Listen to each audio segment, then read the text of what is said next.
The Monster Mile in Dover, Delaware, where the NASCAR Nationwide Series is ready to go 200 very tough laps on a hot first Saturday of fall. Before the engines fire, we go to pit road and Dave Burns.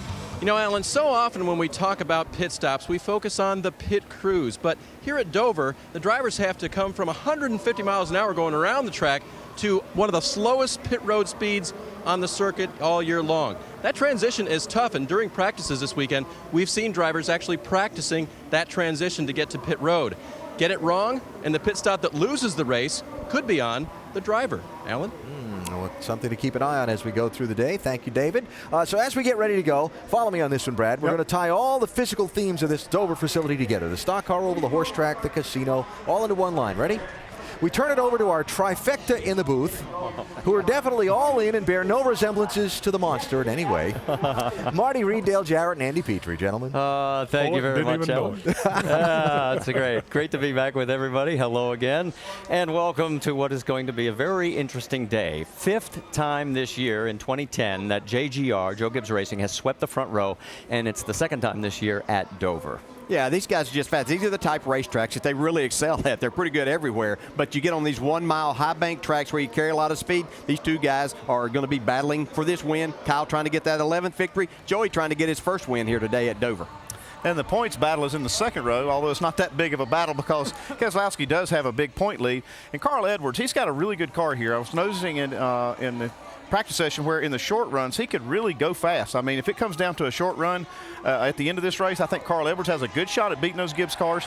And Keselowski, he had a really good car in the spring race in the first half of the race, but he just didn't have a good car at the end of the race. So if he can hold it together the whole time, he might have a shot at it. Well, there's one other thing we have to sort of zero in on. This is one of our shorter races. Yeah, 200 miles here, 200 laps goes by pretty quickly. So as a driver, you have to give really good information, knowing you're not going to hit pit road very many times to make any changes. And when you do hit pit road, the crew chief needs to make big swings at it. They got to make sure that they get 2 times they maybe get their hands on that car. They've got to make those adjustments count if they're going to get their car in contention at the end of the race. All right, we've got 20 seconds. Give me 2 picks out of the top 5 nationwide only drivers. Well, I like Jason Leffler. I think just from an experience factor, I believe he's going to have a good shot at it. Yeah, Trevor Bayne knows how to go fast, and he needs to do it here today. All right, let's go trackside and get today's race started. And here to give today's command, the co-founders of GT Vodka, Brian, Greg, and Paul Sachs. Race fans, GT Vodka welcomes you to the Monster Mile. Let's turn it up. Drivers, start your engines.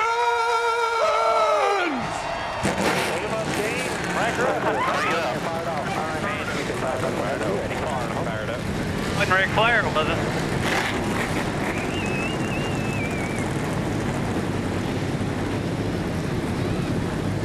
Only one, but it's okay. I can hear you guys. Well, the engines have fired on the 43 cars that will take the green flag in just a matter of moments. And when we come back, we're going to be able to talk to our in-race reporter. He's our current points leader by 373 over Carl Edwards. We're talking about none other than Brad Keselowski.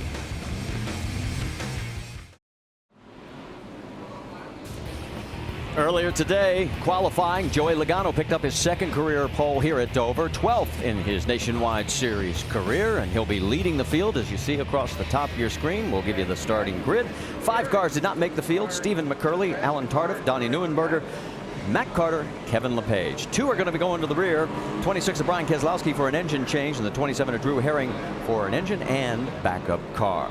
Let's talk to our in-race reporter, Brad Keselowski. DJ? Hey, Brad, Dale Jarrett, the ESPN. You have a copy? Yes, sir. Hey, Brad, our first question comes from our ESPN mailbag, and Kathy from Pepperell, Massachusetts asked, with 8 races left in the nationwide season and a points lead of 373, do you race conservatively to focus on the championship or drive aggressively to pursue more wins? I think right now, the driver's title looks really good, but the owner's title's up for grabs. And my team's worked really hard to get that. So, we're still just a little bit behind. I think we're like 30 points or something like that. So we've got work to do still, and, in our eyes, we don't have the points lead. We still want to go out there with owners. Hey, Brad, we know that in the past here and how difficult this place can be because of the banking on those right front tires. When you're up there in the front racing aggressively, air pressure low, knowing that you have to take care of that, but you want to go fast. How do you balance that as a driver? Really hard. You have to build a pace up and know how hard you can push your car without causing problems.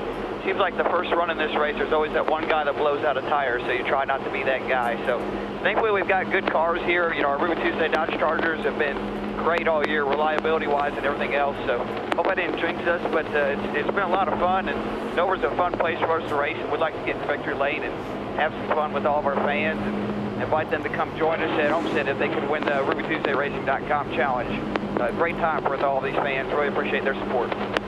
All right, Brad, thanks for talking with us. You go have a lot of fun today. We'll follow you. Now Andy's going to talk to your crew chief, Paul Wolf. Hey, Paul, Andy Petrie in the booth. You have a copy? I'm clear, Andy. Hey, Paul, you guys had a really fast car, great car the first half of the race earlier this year in the spring. The second half, not so good, though. What have you done to this car to make it where it'll stay fast all the way through and get the win? Oh, I don't know. We worked real hard. The bad part is we weren't able to put our finger on anything what happened there. So it'll be a challenge today. Just need to keep up with the track. It's much hotter than it was here in the spring race. So we'll be working hard here today all day to keep the Ruby Tuesday Dodge up front. Hey, Paul, we've heard the guys talking about the rubber buildup on the track from the practice session. What do you expect? How do you expect that to change the track of the car? Well, it's kind of weird here the way the rubber lays down, and then it seems like under caution some of it comes back up. So it's always a challenge to keep good ride quality in the car here at Dover on this concrete. So we feel like we had a good practice yesterday, and we'll continue to work on our car all day today. Okay, Paul, thanks for talking to us. Maybe we'll check back with you later in the race, see how it's going. Good luck. All right, thank you. And we've got 8 onboard cameras for today's race. We'll start off with Danica Patrick, along with Justin Allgaier, Brad Keselowski, we've already talked to as our in-race reporter, Jason Leffler, Carl Edwards, Stephen Wallace, Trevor Bayne, and making his 375th Nationwide Series start, Mike Wallace. Let's get the latest from pit road. Vince Welch, you're up. Justin Allgaier, Trevor Bayne, they are both young, high-profile, nationwide-only series drivers, and they're both top 7 in points. Yet they both have futures that are a bit unsecured despite that success. Penske Racing has told Allgaier he can look elsewhere, and Bayne was shocked to find his seat wasn't even in the car when he arrived at the Diamond Waltrip shop on Wednesday. So the fortunes for both Allgaier and Bayne would certainly be bolstered with strong runs here today. Dr. Jerry Punch?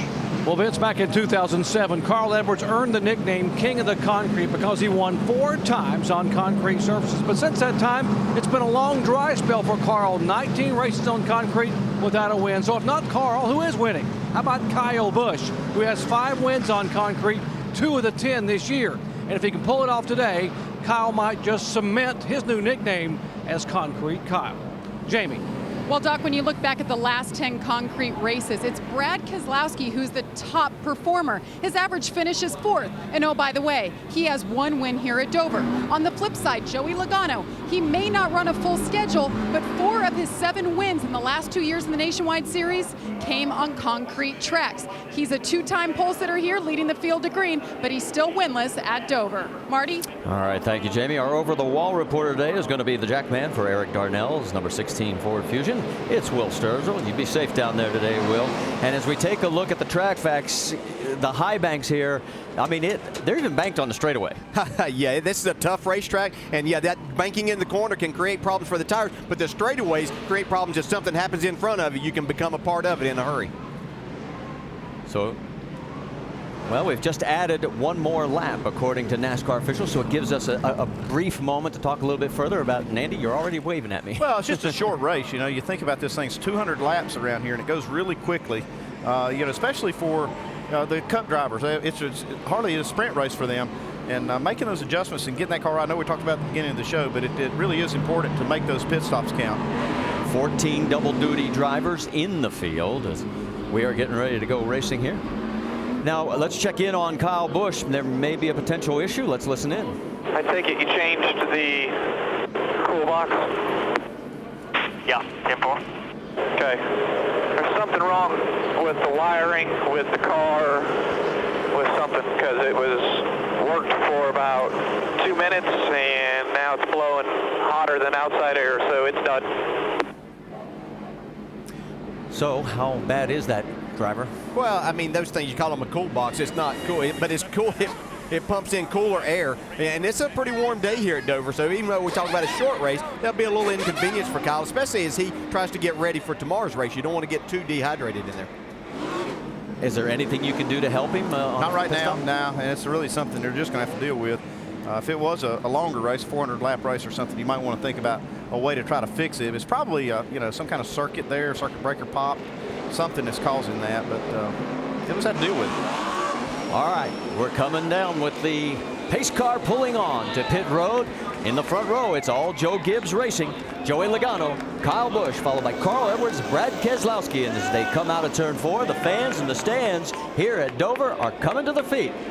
And the Nationwide Series from the Monster Mile is green.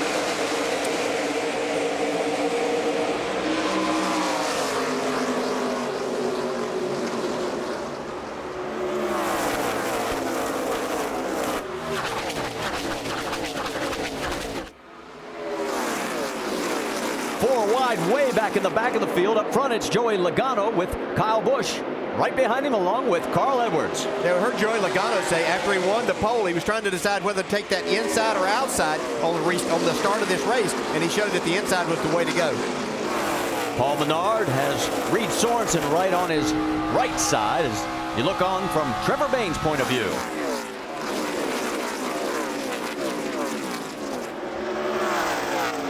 Sorensen still able to hold on to that spot. Now pulls in front, takes over the position, put him up into 5th. And one thing you can see here is what we've been talking about. They just had 2 cup practices. This racetrack is really rubbered in. Goodyear has a great tire here, and but it is going to be a different racetrack than what these guys were on yesterday because there wasn't this much rubber down. DJ, the one thing I'm noticing, this is the same thing we saw during qualifying. Joey was able to hug the bottom.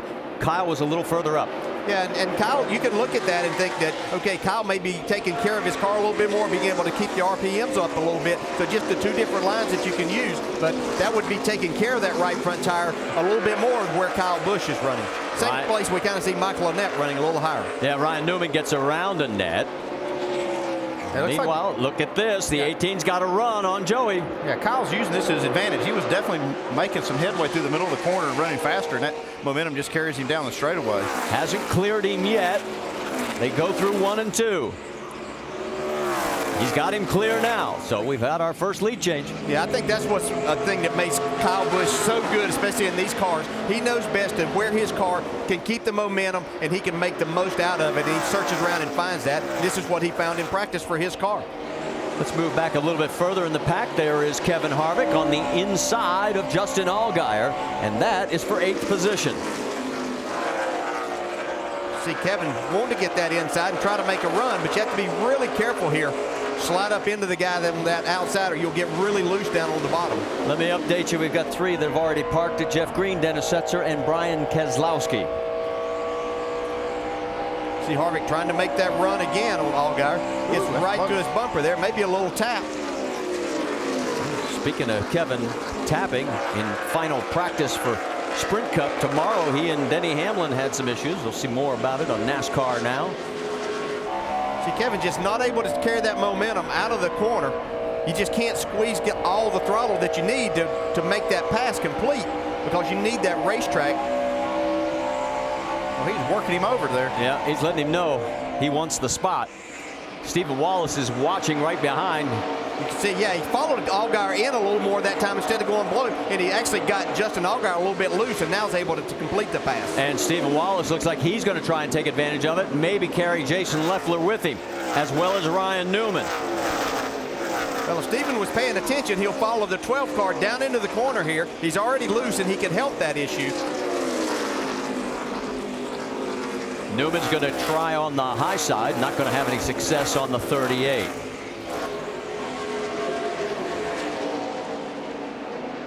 Looking back a little further in the field, there's Danica Patrick. Started 42nd. She's moved up to 35th.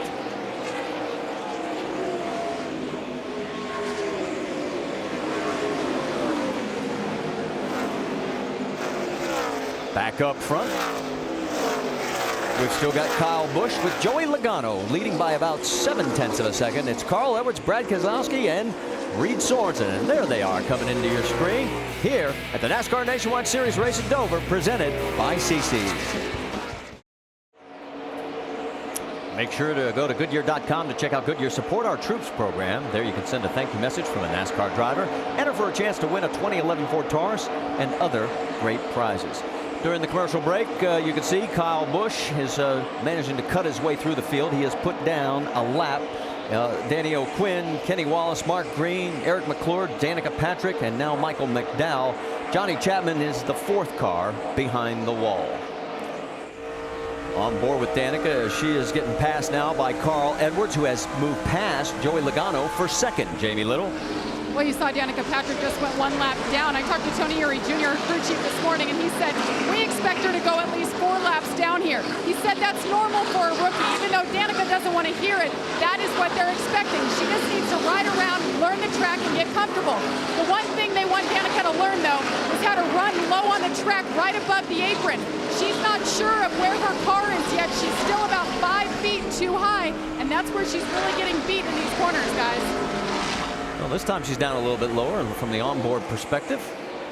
Yeah, there's an art to doing that too, and that's what makes it difficult. Something you don't just pick up, because you can say, okay, run around the bottom, but as you power up and try to come out of the corner, most of the time you're going to find your car really pushing. Then you're going to have to lift out of the throttle. So there's a lot of work in trying to do that. Now, if you're wondering what's happening to Justin Allgaier, he's dropped from 7th, his starting position, down to 14th, and we can show you what one of his problems is. Well, this thing's driving evil. You can see right here, man, I almost crashed the car.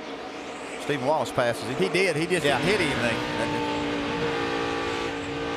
That's the view from on board Stephen Wallace. Vince? Come on. Good job. Good job. Keep coming. The amazing thing about Justin Allgaier is his crew chief, Chad Walter, said he thought this was the best 12 car they'd ever had here at Dover. But right away, Justin was on the radio saying it's really tight in, no side bite, and loose off. They're reminding him, try to drive it out the front window and not be focused on those mirrors, because they were stacking up behind him. Got to believe that's a little easier said than done, but he definitely has his hands full early. Other than those 3 issues, the car's running great. I'll tell you, the car really looks, twitchy, loose. You see it very unpredictable. And you can see the throttle. He's just really having to work the throttle. He's not able to get, because of how loose it is there. And that could be coming from having a lot of wheel in it because of the tightness. But he just can't give it any gas and create any speed. Tell you now that David Gilliland has also pulled off the course, as well as Josh Wise. So now a total of 6 cars behind the wall, and Brian Keselowski is officially out of the race. All right, let's take a look from high above. There is race leader Kyle Busch. 2 seconds behind is Carl Edwards, and there is Carl with some lap traffic. And then another second or so back is Joey Logano with Brad Keselowski and Reed Sorensen rounding out the top 5. So we're working lap number 24 of 200 here at the Nationwide Series race at Dover, presented by CC's Pizza.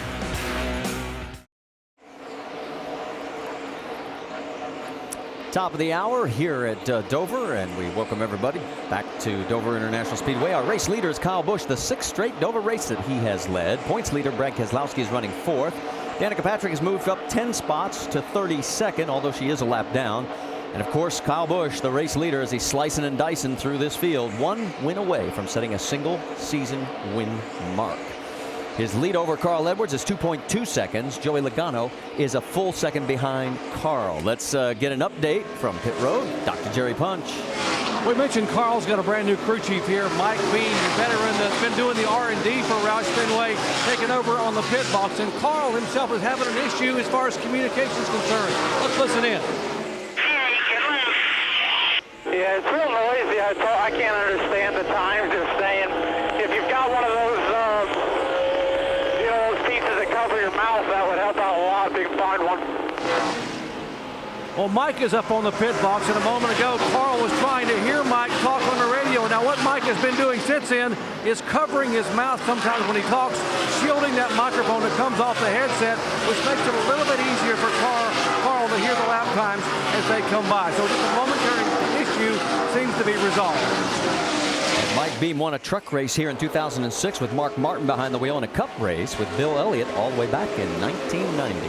Yeah, and it makes it so difficult here, because especially when these cars get strung out like they are now, there's no break. So it's not like you can wait till there's a gap and try to talk to your driver, and it makes it so difficult. A lot of crew chiefs, Andy, I think, went to wearing a kind of a cup over their mouth and their microphone to help that. Yeah, the noise factor, and this is one of the worst tracks for it. It's just so hard you know, to get that outside, that background noise out of your radios. And it's even hard to communicate with the crew down there, trying to, you know, talk about what you're going to do the next pit stop. It's just, you know, it really is a difficult environment. But they do make a thing that you can, you know, like you say, I guess jet fighters used to use them to be able to muffle that outside noise. Let's give Drew Herring a tip of the hat. Started 41st in a backup car. This car has not even turned a lap. They didn't have anything ready for this piece. And he got it in the wall in qualifying, comes back, and right now has picked up 13 spots, up to 28th position. Youth is doing well. Yeah, he's doing a nice job. He laid down a pretty decent lap in qualifying, but had a problem there on his second lap, unfortunately for him. Dave? And DJ, the junior engineering major from NC State, will first of all be glad to know that his football team won today, but also the car just a little tight from the center off. That's a pretty decent report considering everything you guys just talked about. Now, I did talk to the crew right beforehand. They made some creature comfort adjustments for him in there. He already had his seat mounted in the backup car, but that was about it. They had to adjust some pedals and things to get him just right. Looks like he's comfortable so far. And Herring finished 15th in his Nationwide Series debut back at Iowa in August. Checking in on another battle, Trevor Baines got his hands full with Stephen Wallace. That is for 8th position. Yeah, he really does have his hands full. I've watched him the last couple of laps. See Stephen trying to go to the inside off of turn 2 right now. He's tried this a couple of times, and they keep running in on some lap traffic. It's kept him from making this pass. Stephen Wallace having a good day here at Dover. Jason Leffler right behind him, along with Ryan Newman. Ryan Newman and Jason Leffler have been duking it out the same way here from the start of the race. And looks like Leffler's got a pretty good car. Kind of reeled these guys in a little bit. They're going around Mark Davis. Mark is a lap down right now in the 23 in 28th position. Look out, don't rib those tires too much. Here comes Leffler underneath Davis as well. And you can see how it's easy for someone behind you to close in. You catch a car what you would call at the wrong spot, like coming off the corner where it has to kind of hold you down. You can't get wide open, so it lets that car close in. But Jason Leffler doing a nice job, Dave. And DJ, right now his early report on the car that he just had no front grip, but he had a great battle with Ryan Newman earlier, disposed of him, and now, like you say, is chasing down the guys in front of him. And that battle sort of strung out for the moment, although here comes the 66 again, trying to take another look. It looks like Trevor Baines having a hard time whenever they're not in traffic, holding his car down some. That's leaving that bottom lane open for Steven. He tries to get in a little harder there, see if he can get up beside him and keep this run off the corner. Steven making his 150th Nationwide Series start, still looking for win number 1. Could it come today? Everybody's going to have to, as we mentioned at the beginning of the broadcast, you're going to have to go through Gibbs Racing up front with Kyle Busch still leading. He has now led 38 laps as this battle keeps going. It's one of the best we have on track. 3 cars. This is the closest battle between 3. Check in now with Kevin Harvick. And that's Eric Darnell, as Darnell has also moved up quite a few spots, 14 positions. He's up into 22nd, although he is a lap down. But Harvick's closing in now on Reed Sorensen. Yeah, I've been watching him too as he's closed in on Reed Sorensen for this battle. Running a little different line than some others as we go back and see Stephen Wallace still trying to get around Trevor Bain. Sort of like a soap opera. It never ends. Well, it's just so hard to make that pass, especially on the bottom side.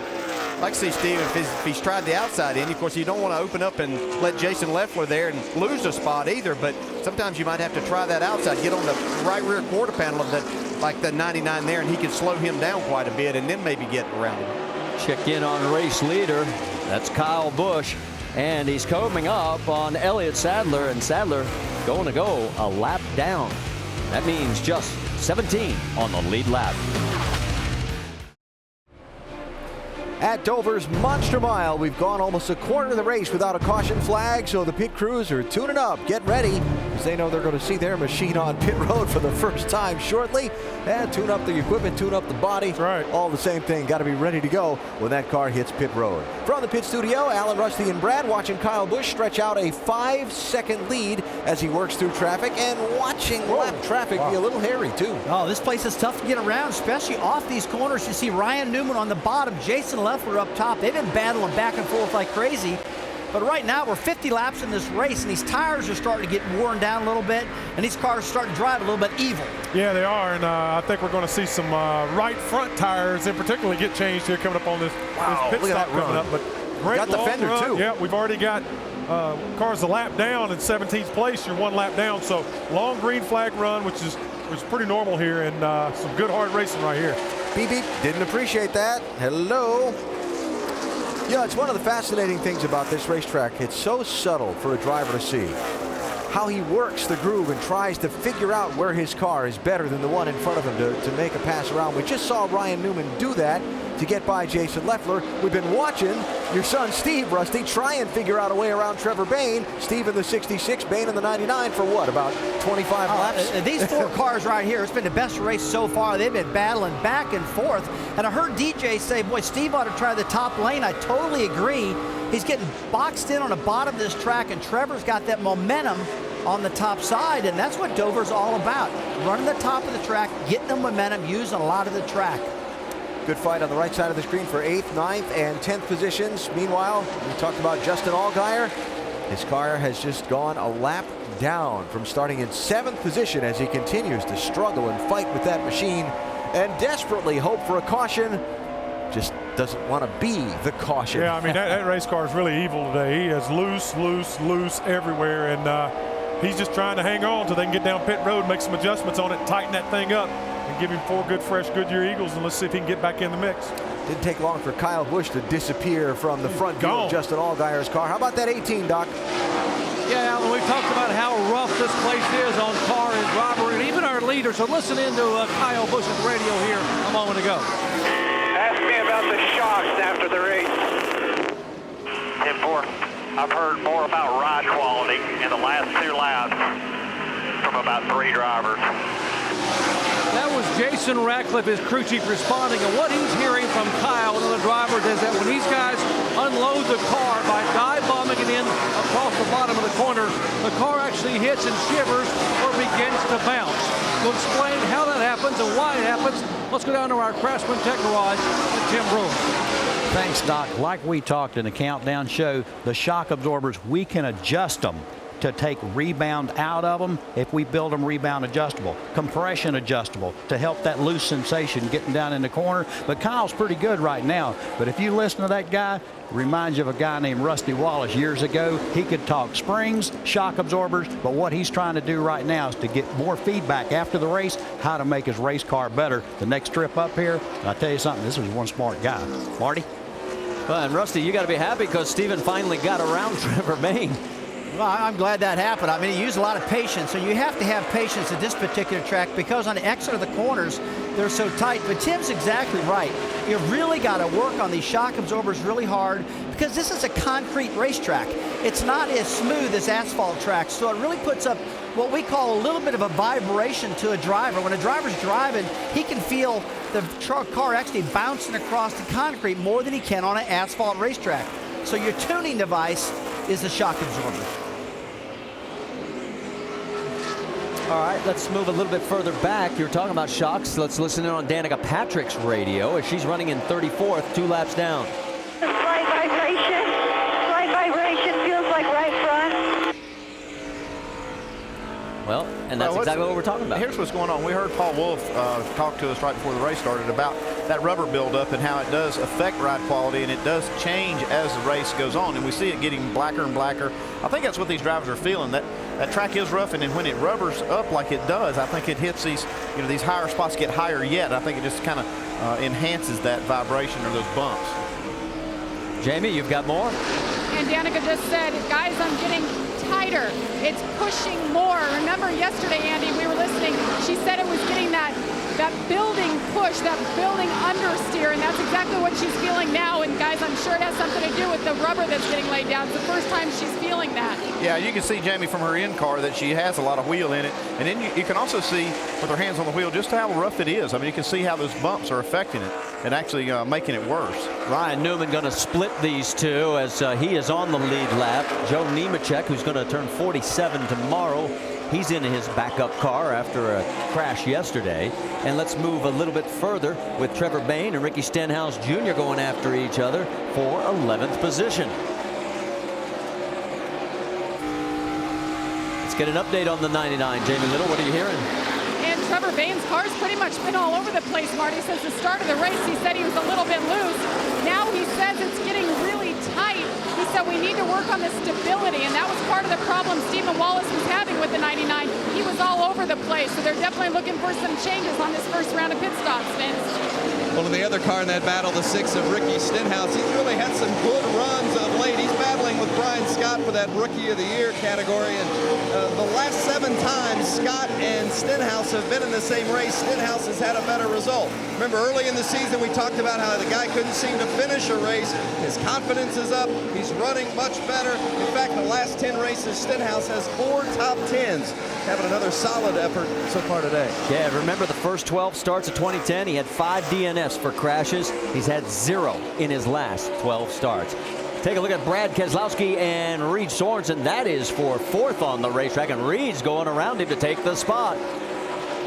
Yeah, we'd seen earlier where Kevin Harvick had run up to Reed Sorensen, and Reed's pulled away from him and taking that 4th spot now from Brad Keselowski. And here comes Stenhouse taking a look and doing more than just looking. He's passing Trevor Bayne. That's a nice move. He got his car right down on the bottom, was able to make that pass. So move Stenhouse up to 11th spot. Where's our race leader? There is Kyle, as he's, after 66 laps, leading Carl Edwards by 1.9 seconds. Does he get the record today? 11 wins in a season. It's definitely doable. We're on to our first caution here after we've completed 71 of 200 laps at the Monster Mile. And remember Brad Keselowski in Countdown saying, usually the first caution's by a right front tire, and you don't want to be the one to have that happen to you. Well, it happened to Danica Patrick. She was running in the 34th position when this is what happened. She got real high in 3 and 4. Probably not sure exactly what's going on, and then bam, there goes the tire. God, that's a pretty hard lift. Definitely put her out. Yeah, the last few laps should have been even higher and higher, and that tire was probably going down somewhat, and then just lets go as that loads up coming out of 4. Well, obviously it blew. Yeah, it blew. Well, it'll be interesting to see what her thoughts are on the day today. Certainly not what she wanted. She wanted to finish the race, but that's not going to be the case. Only 14 cars still on the lead lap. We will get Brendan Gaughan back on the lead lap for 15 as he will get the lucky dog. Pit lane is open and everybody's in, including Reed Sorensen. Vince? He started 6th, then he's up a couple of spots to 4th, but he says it's just a little bit too free, so they're going to give him a track bar adjustment to snug him up, and also an air pressure adjustment. 4 tires. Jerry Punch. Kyle Busch said the car got tight. They said, let's not change anything, just 4 tires. Meanwhile, Carl Edwards, they're going to go down a half around the track bar. He is snug in the middle of the corner. Jamie. Joey Logano, 1 round of wedge, 4 tires, Sunoco fuel. He comes off pit road 2nd, gains a couple of positions, guys. And in our nationwide insurance race off pit road, you can see those that gained the spots: Logano, Keselowski, Stephen Wallace. Those that dropped included Carl Edwards, Reed Sorensen, Ryan Newman. So our first caution of the day comes out after 71 green flag laps. Stay with us. We'll get it all cleaned up and start it all over again. Back here at Dover, and make sure to go to NASCAR.com for all your latest NASCAR information. Getting ready to go back to the green flag. And Danica Patrick back in the garage area. They'll try and put that car back together, see if they can get back out. We don't have a final update. All the other crews looking over tires. Good reports from pit road on the number 1 and the 38, Newman and Leffler. One wave around, Tim Andrews in the 79. We mentioned already, though, lucky dog went to Brendan Gaughan, so we've got 15 on the lead lap. And Kyle Busch, with the choice, decided to go on the high side as he brings him out of turn number 4. It is Busch, Logano, Edwards, Keselowski, and Sorensen. Well, he's in control of where to start that, so you can make probably either side work. Sorensen and Wallace almost had some contact. Also keep an eye on Ryan Newman. He's looking a little racy back there as well. These restarts are always exciting for these guys. See, there's Ryan Newman racing with Brian Scott in the 11. Don't forget, Ryan Newman finished 2nd here to Kyle Busch in the May race. That was his first Nationwide Series start of the season. Carl Edwards working over Joey Logano for 2nd. Yeah, and Kevin Harvick trying to take that 4th spot away from Brad Keselowski is able to do that. And Harvick, remember, he was much further back, but has slowly pecked his way back up here. As he is right behind Logano, who has been passed by Carl Edwards. And right before we had the caution, Andy, you were noticing, and so were you, DJ, about how good Carl was looking. Yeah, you know, I said at the beginning of the show that Carl Edwards looked good in practice in the short run. Actually, the long runs where he really looked good, because at the end of that one, he had actually run down Kyle Busch by more than about 3 seconds. Well, I'll tell you what, though, guys. Right now, Kyle owns this track. 1.1 seconds. There's the lead already as we've gone back to green flag racing. In fact, Joe Gibbs Racing has led all 78 laps so far. 4 by Logano, the other 74 by that man in the number 18. And the 2 JGR cars led all but 3 laps here in May. Whoa, Darnell almost became our second caution. Well, you just have to be careful. You get up on that high side. We talk about it. We can see you can carry some speed. Once you start exiting that corner, you've got to get down. That's not where there's a grip. The reason he's running so hard is he was racing Allgaier for that lucky dog spot should the caution come out. Allgaier in 16th now, and here's how it happened. Yeah, you can see he's up there just where it's still a little gray. Rubber buildup out there. Actually, the marbles get up there, and there's just no grip whatsoever. He made a nice save. Let's check in now on the 98 of Paul Menard, the 66 of Stephen Wallace. Stephen's had close quarter racing since the drop of the green flag. This is for 7th, and right behind there you see the 38 of Jason Leffler as well. Here comes Menard taking a look on the inside. Now, Stephen knows from his racing and trying to make passes here already today that it's going to be a tough act for somebody to go to the inside and make that pass on him. So he's willing to give a little bit of that space, see if he can hold off Paul Menard here. Menard's got a fender on him. Now, side by side, they go into the corner. Can he clear him? Stephen runs up a little higher, and he's going to surrender the spot. He might be battling his handling a little bit right now. All right, let's check back in on the 99. What kind of tire report do you have for us, Jamie Little? Well, not a good one. The 99 of Trevor Bayne apparently had some contact. We're not sure who with yet. It definitely wasn't the 66. He said he felt like he had a tire going down. Yeah, do you see that tire rub there he had? So he came in not once, but twice, 2 pit stops to get it all fixed. They said they think he's pretty good now, and he's running 13. He dodged a bullet right there for that caution coming out. Yeah, if the 7 hadn't blown a tire, he was getting ready to. Going past Eric Darnell right now. Darnell, 17th position, the second car, 1 lap down.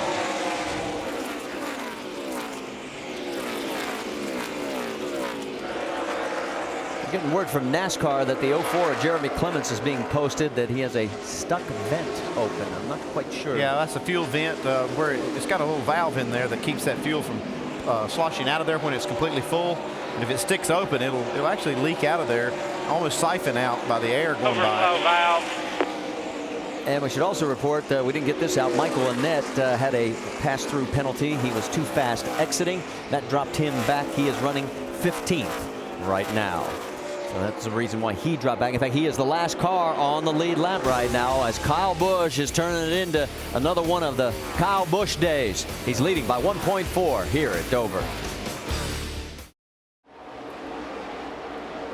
A steamy Saturday for the first weekend of fall in Delaware's capital city, and Kyle Busch has been steaming right along on the Monster Mile. As we approach halfway in today's NASCAR Nationwide Series race, Kyle has been out in front for all but 4 of this race's laps. Here's our 5-hour Energy Rapid recap.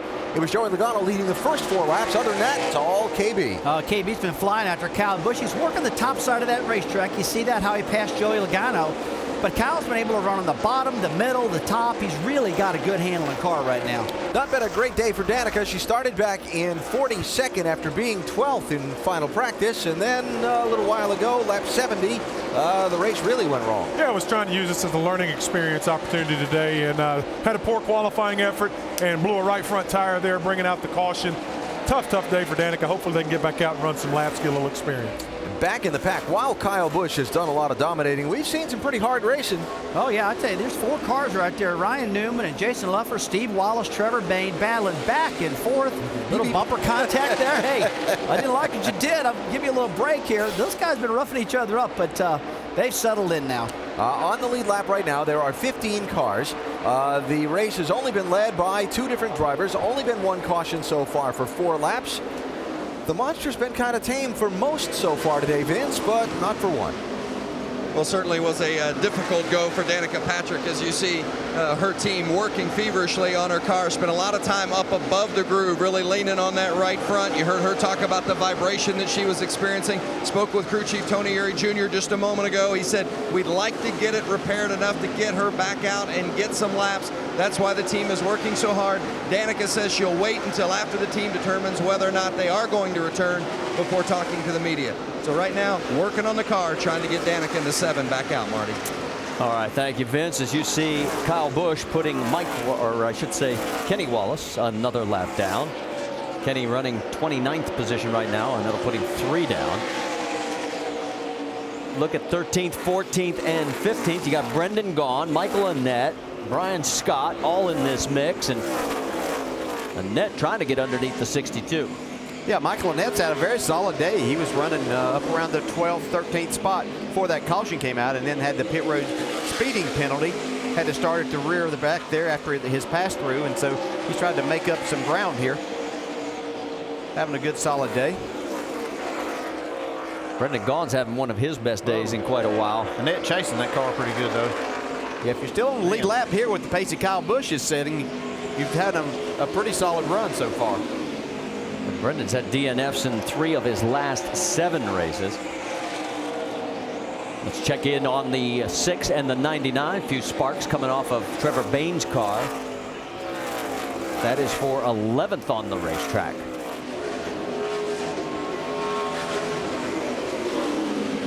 Saw that right front tire off of Trevor Bayne's car. Pretty scary looking thing. You know, I don't know what they did to, what kind of adjustment they made, but if they didn't make an adjustment, they run another long green run, he might be the next one to blow a right front. Yeah, I can't remember which one of the two of you mentioned it, but you gave Jack Roush kudos for sticking with the number 6 of Ricky Stenhouse behind the wheel, especially when he was having all that tough luck in the first half of the year, because in this day and age where it's what have you done for me lately, we see a lot of kids only get a couple of breaks, not that many. Yeah, Ricky Stenhouse has done a nice job. He had a tough time at the start of the year, adjusting to the cars, to the racing, was getting in a lot of accidents, but Jack Roush stuck with him, and he's proved Jack Roush exactly right. They knew this young man had a lot of talent, and he's starting to prove that now, and it's really doing a lot better. Another guy with a lot of talent, Trevor Bayne, Jamie. Well, you guys are talking about the 99 and the problems they had on the right front. Jerry Baxter, his crew chief, just came on the radio and told him, hey, I was over-cambered on the right front. We need to compensate for it. So more on that. Let's go to the Craftsman Tech Garage with Tim Brewer. Tim, what exactly does that mean, and what can they do to get the car right? Jamie, it's going to be a really severe change, because what you have to do is loosen up the bolts right here, and what you'd like to do is eliminate about the thickness of these shims right here. And what you're trying to do is actually get the tire off of the inside, the weight off the inside, and transfer that weight. By taking camber out, you're really going to transfer the wear pattern from the inside of the tire over to the right side. But by raising the car up with this wedge bolt, you can also take just a little bit of camber out. But it's going to be hard to do without losing a couple of laps here in Dover. Thanks for the explanation, Tim. So not the kind of news that Trevor Bayne is going to want to hear. Nothing they can do right now. I mean, let's say have a caution to work on it. I mean, he's likely to be the next victim of a blown tire if they're not careful. Yeah, one thing you'll have to do as a driver, if you have that information, you can change the way that you drive the car a little bit. You're not going to want to dive it off in the corner quite as hard. Roll it back up the corner just a little bit, and then kind of drive the car around the corner. You see Trevor doing that a little bit there. He's carrying more speed right there. Just not put too much wheel in it here as you exit the corner, or you put more load on that right front yet. So the driver can help a little bit because they don't have time to make those changes. You notice Justin Allgaier sneaking into the picture every now and then. He is the first car 1 lap down in 16th position. He's trying to get a caution right now to get back on the lead lap. While this is going on, they go around the 87 of Joe Nemechek. Let's listen in on the 99 radio. We're starting to lose the right front again. It's starting to tatter. All right, just take care of it. Hopefully we get us a caution here pretty soon. All right, how do you take care of it? I would just be worried about the caution being for the 99 if I was that team. Yeah, I tell you. Especially after the way that tire looked when it came off after the first caution and only caution that we've had so far. And boy, if he's taking care of it, I don't know how, because he's going right around and takes the spot away from Ricky Stenhouse. So move Trevor Bayne up to 11th. Well, what I am seeing is him drive the race car a little bit differently than what it was, so I think that he is making that adjustment, trying to help that right front. All right, the good news if you're a Kyle Busch fan, he is still leading. The bad news is Carl Edwards' car is coming back to him again, and he is cutting into the margin. Here at our NASCAR Nationwide Series race at Dover, presented by CC's Pizza, under our second caution, you can see the reason why. Damage to the 73 of Derek Cope. Has damage on both sides here. Looks like he had a tire go down, bam, into the outside wall. And then he's headed to the inside. No easy hits at this track. That's 2 hard licks. So he gets both sides of the race car. And here we've completed 113 of the 200 laps. As he climbs out, we can tell you Kyle Busch has, for the 5th straight Dover race, clinched the most laps led. He's already led 109. And of course, a reminder, he is still in search of that record of 11 wins in a season. That would break the tie that he holds with Sam Ard at 10. He's able to pull away from Carl Edwards a couple of seconds, but then Carl's able to just inch his way back in contention, and then this caution came out. We'll see if they can make an adjustment on Carl's car and keep up in the shorter runs. That's an awfully long way from pit in all the way down to where Kyle is pitting, where Dr. Jerry Punch is set up.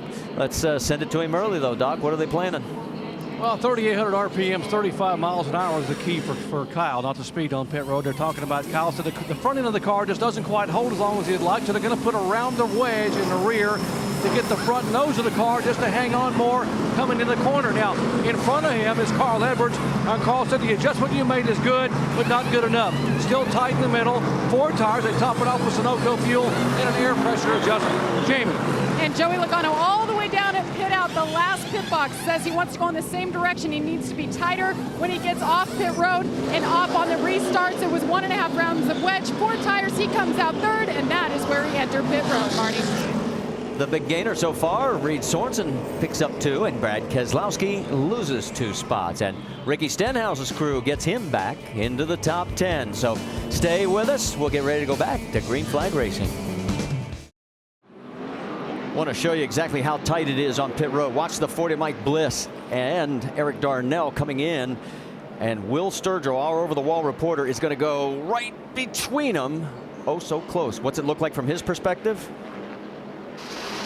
A little tight, a little tight, a little tight. We're all right, though. There we go. Here we go, going around. Under control. Get it up. Here we go, down and away. Out of there we go. Little tight is an understatement. As we come back, we're going to Green Flag Racing. Kyle Busch leads Carl Edwards, Logano, Harvick, Sorensen. That's your top 5. Well, Harvick got a great run there on the restarts. They pull down in front of Carl Edwards, trying to take the lead. Don't think that'll happen. Whoa. Ryan Newman's going way high, too. Kind of tight back in there. Brad Keselowski and Jason Leffler side by side. There's Newman again. At least he's not as high as he was in turn 1. Also want to tell you the lucky dog went to Justin Allgaier. There were 5 waiver rounds. Keller, Davis, Kenny Wallace, Clements, and McClure. So you're caught up. Comes Carl. He's wanting that 2nd spot back. He doesn't want Kyle Busch to get quite as far away as he got the last time. Yeah, that's the key thing right now. If he can just keep from losing too much time right here, this car seems to really come around after about 20 laps, and he can start running Kyle back down. Kyle makes it look so easy from the drop of the green flag, though. This has been the way it has been all day, although we have had good racing. And right there you get another example of it a little further back. Joey Logano going underneath Harvick. So Harvick, after making the great start, starts to move a little bit backwards. Harvick just doesn't have the car today to run up there, those top 3 cars. He did a good job to try to get there, but just not enough car to stay there. How about Stephen Wallace and his teammate Brendan Gaughan ganging up on the 22 of Brad Keselowski? They're both on the high side. Here comes the 38 of Leffler. It's almost the same thing we saw in the spring with Brad Keselowski. Ran the top 5 first half of the race, and now he's battling to try to just stay in the top 10. Yeah, they lost a couple of spots there on the pit stop, and you can see his car's just not that good once he got back in traffic. Ryan Newman, the 3rd car in that freight train. Now he's going to break off, go low, and maybe he sees something that he can sneak underneath Keselowski. Now he thinks about it again and falls back into line. Let's get an update on the 62 of Brendan Gaughan, Dave. And Marty, I think one of the things he knows how to do for sure is jump on these restarts. I had him restart in 14th, and he was already up into the top 10 by the time that first restart lap was completed. Had a tight race car. They just made an air pressure adjustment the last time down pit road. Still on that high side, and Keselowski falls in behind. Now it's Leffler going to be taking the next shot. Now this time he runs up even higher, and that opens the door for Keselowski to come right back on him. He carries the momentum, though. A little bit further back, you saw Newman's got his hands full with Ricky Stenhouse. Good 5-car battle here. Leffler getting close right there to the 22. Makes a nice run, though. See if he can complete this pass down into 1. Stenhouse side by side going through the corner. Again, Newman high through 1 and 2. And it's going to allow Stenhouse to clear him. So move Stenhouse up to 12th. Here comes Leffler again, taking a peek underneath the 22 of our points leader, Brad Keselowski. It's just so difficult to make that pass from the bottom, just where you need to really be able to power up and stay in the throttle. You're not able to do it, and the momentum of that car on the outside is able to carry him off the corner just a little bit faster. 3 of the nationwide only drivers surrounding the points leader, double duty man, Brad Keselowski. Let's get more from Dave Burns. On Jason Leffler, he has felt plagued by a couple of different things. One was that damage to the left rear from Newman early on. They've been working on that each stop. He said it felt like a parachute on the last run. They pushed it in some more this time. Also, he feels like the motor's lagging, and right there coming off the corner, even though he's going to try to complete the pass, he says it feels like I got nothing coming off the corner from that motor. Yeah, Brad Keselowski right there was trying to set up Brendan Gaughan to get a run coming off the corner, and Jason Leffler stuck his nose in there and took that spot away from Brad, and he wasn't able to do that. Now here comes Ricky Stenhouse to pass both of them. Boy, Stenhouse with a nice move, saw the opportunity and has seized it. So move Stenhouse into the top 10. All right, let's go back to the race lead, because Kyle Busch this time does not lead by a 1.5 seconds or more. In fact, Carl Edwards has chopped it under 1 second, guys. I think the biggest thing was he was able to get back into that second spot before Kyle struck out there and got that 1.5 seconds lead on him. So he's able to kind of hang here. Lap times have been pretty close. One lap, Carl will beat him by a couple of hundredths. The next one, Kyle will come back. So they're hanging pretty steady right now. There's your top 5 after 128 of 200 laps in our Nationwide Series race here at Dover, presented by CC's Pizza. Trouble off of turn number 4. A huge crash has brought out the yellow flag. Cars involved. Elliott Sadler in the 88 at the bottom of the racetrack, and the 27 car just piled into him. Wow. That is Drew Herring, and a terrible crash off of turn number 4 has brought the yellow out for the 3rd time in this race. The crash started with Sadler being turned around, and then Herring came in later and compounded the problem. Well, we could, you couldn't see it. We're looking at the monitors in our booth here, but we could hear it behind us, and we hope everybody's okay. You see him working with Elliott Sadler there. Window net down on the Herring car. So a 3rd caution of this race out with 65 laps to go for trouble that started in turn 4 for Elliott Sadler. Like Elliott was underneath the car there, and he got a little bit loose and turned around, backed it in the wall, and Drew was coming along, and watch this. He just slides right down in front of him. Oh, my goodness, wow. That is a hard hit. At least it wasn't the driver's door. It was up on the left front tires where he got hit, Brad. Yeah. Elliott backs into the fence there and just can't hold the brakes long enough here, Rusty. You see the car roll. Oh, my goodness. Woo. And Brad, where he got loose was what we talked about early in countdown. Off of turn 4, everybody gets loose up in that corner, especially if you got a car to your outside. Elliott was underneath them and just lost that aerodynamic downforce, caused him to spin. And boy, that's a violent crash. Oh, my goodness. Herring making his first start here at Dover. Well, first let's watch this in real time and listen. A little bit of a wobble there, backs at the fence and sitting up on that 24-degree banking. And like I say, once you get to the front straightaway, it's still 9 degrees of banking. So hard to hold those brakes, especially when they're a little soft. Well, look at the debris. These guys just pitted, and now they have to drive through all that debris. Wow. Plus, you got a lot of fluid out of Drew's car there. You can see the radiators busted open and stuff running everywhere. It's going to be interesting to see if these guys pit because of all the debris that he's drove over top of. Wow. Point I was starting to make, first run at Dover for Herring. Things happen fast here And there's an experience you might not have at any other kind of racetrack before you come to a place like this. And that's Elliott Sadler. Good to see there. Well, we've seen Elliott take some tough licks this season. We remember back at Pocono, we see Kurt Busch get turned sideways here, and we're focusing on his car as he goes through the grass. And in the corner of the picture, out of nowhere, you're going to see Elliott Sadler come in right there. Here he comes right now. Bam! Head on into the wall. Horrific crash. Here we are now in a nationwide race a couple of months later. Gets underneath the 16, bobbles, backs into the fence. Can't quite hold those brakes. And poor old Drew Herring had nowhere to go, and Elliott's taking another brutal lick. Body's a little beat up this year after racing, without question. I tell you, I think, Alan, you can honestly say Drew Herring really did not have anywhere to go. I mean, his speed he was carrying off at turn 4. He couldn't change lanes at that particular point. Well, and come back to what I say. First time at Dover, things happen faster here than they're going to at most other places you've ever raced. And, you know, there it is. There's a car in your way. Got to avoid it. Well, you're right on with your comment right there. You really are. I mean, if you're a rookie, I mean, you got to learn real quick. But I don't know, even being a rookie, you could have changed what just happened there. 2 race cars for him today, record car in qualifying as well. So tough day for Drew Herring. All the debris Rusty talked about on the racetrack has forced officials to put out the red flag to clean it up. So we will take a break. 65 laps to go from Dover.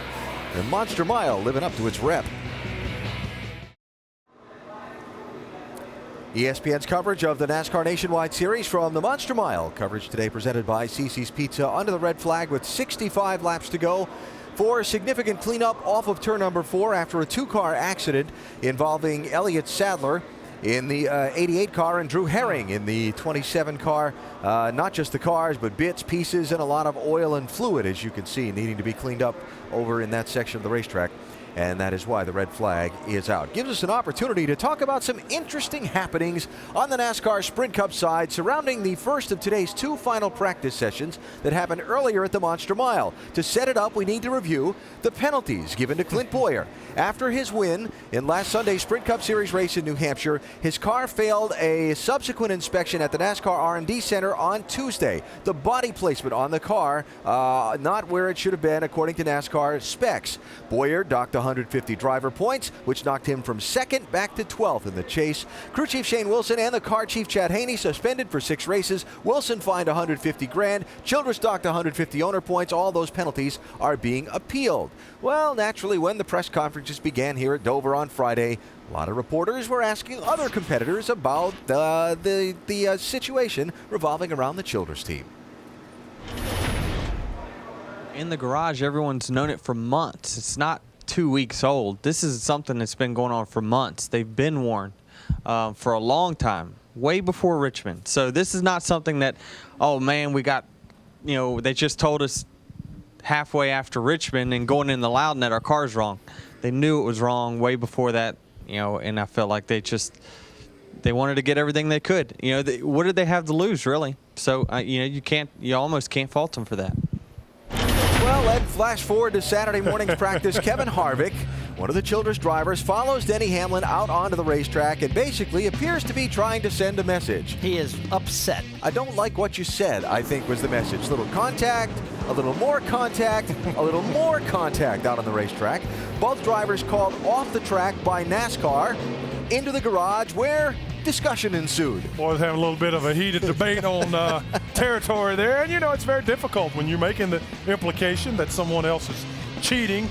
It goes to the core. And what happened in this instance, as we saw with the fines and penalties, NASCAR has called a black and white ruling a foul. You know, it's cut and dry. So the argument is the penalty. Was the penalty too stiff? That type of thing. But the infraction was there, and they call it 100% a black and white ruling. No discrepancy. And as far as the situation today was concerned, there was some radio traffic on Clint Bowyer's radio saying, hey, your teammate was out there sticking up for you and so on. Let him race. Absolutely. That's going to happen. Let's see what happens. Now, let's talk about the appeals process. The appeals hearing will be held this coming Wednesday. NASCAR gathered this information and distributed it today at the racetrack. Since 1999, there have been 132 appeals of NASCAR penalties to the National Stock Car Commission. 88 of them, so 66%, 2/3 are upheld. The original NASCAR penalty stands. About a third, the original NASCAR penalty was either reduced or completely overturned, and in a very small number, the penalty was actually increased from NASCAR's original mandate. We'll talk more about how the appeals process works on NASCAR Countdown. That comes up tomorrow from here in Dover on ESPN2 at noon Eastern, leading to our coverage of Chase Race number 2. Coverage presented by Burger King. That's on ESPN tomorrow at 1 Eastern Time. Don't forget, if you are a drag racing fan, the O'Reilly Super Start Batteries and how you're feeling from that hard hit. Yeah, well, first I'm feeling fine. I'm glad NASCAR does a good job of having good rules about safe race cars. And of course, everybody at JR Motorsports built us a good car. And I just got loose under the 16. We were racing for the lucky dog, and I got a little free and spun out. Just a bad job on my part. Got to apologize to everybody at Realtree and everybody at JR Motorsports, Dale Jr. guys. After I saw the 7 wreck, the last thing I wanted to do was wreck. Now I got 2 tore up cars, but just glad when I got hit in the front and not the driver's door. What's going through your mind there as you see that car coming at you and you know you're going to take a lick? Well, when I spun out, you could tell I was driver's side towards ongoing traffic, and I'm watching them going, oh man, they are coming pretty fast. So I knew we were going to get hit. I just didn't know how hard it was. So I hate it for everybody back at the shop, for Dale Jr., Pops, and everybody. We put a lot of effort in this race to come up here and run well, and we were a little free, and we were making it better and better and getting it, and I just hate to tear up a good race car. Yeah, glad you're okay. Alan? It is good to see Elliott Sadler is okay. So the cleanup continues from the 3rd caution and the first red flag of today's race. The Monster Mile starting to live up to its reputation here in Dover. This week on ABC Saturday Night Football, number 3 Boise State looks to make another statement. Kellen Moore and the Broncos face Jacquizz Rodgers, the 24th ranked Oregon State Beavers. Saturday Night Football presented by Southwest Airlines on ABC at 8 Eastern, 5 Pacific. As you can see, cars have refired. We are back under a yellow flag condition, and the question will be, is everybody coming? And it looks like the answer to that question is yes. Everybody but Ryan Newman. That's right. Ryan Newman is the first car to stay out. And we'll tell you that Eric Darnell will get the lucky dog. That'll put 17 back on the lead lap. Let's send it to Dr. Jerry Punch. Kyle Busch coming down pit road. They were going to put 4 sticker tires on, but one of their sticker tires had a slow leak and a cut, so they moved the sticker tires away, and they're going to put 4 scuff tires on the 18 car. Now in front of him, the 60 car pitting. Carl Edwards said the car is getting better, still a little bit snug in the middle. One final adjustment on the track bar. Jamie. Joey Logano wants to take some of that wedge out of the left rear. 4 tires because of the debris. They were talking about a 2-tire stop to get some track position. He's down and away. He gets down and away, guys. Gains 1 position. He is now second to his teammate, Kyle Busch. Marty? Well, good for Logano, but take a look at Carl Edwards. He's going to drop 5. 2 tires for Michael Annett.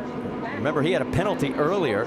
And you're saying, wait a minute, where's the 33? Well, just prior to the red flag situation, Kevin Harvick had this happen to his race car. The smoke come out from the cockpit. I don't know exactly what it was, but you can see right there.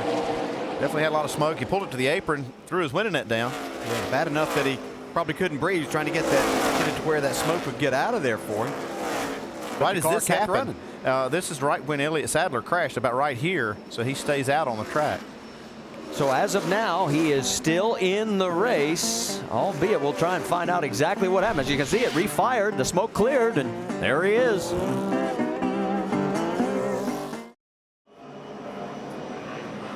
Just completing our 10th red flag of the season, in both Dover races have been affected. Let's take a look at what happened to Carl Edwards as he lost 5 spots on pit road.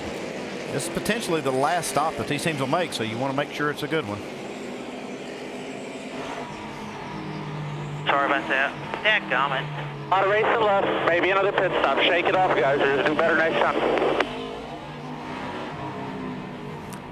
All right, let's look at how it broke down, and you'll see the glaring error on the right side. Yeah, that 9 seconds on the right side. They had a problem over there with the right front, and cost them a ton of time. You see that 16.4 loose spots every time.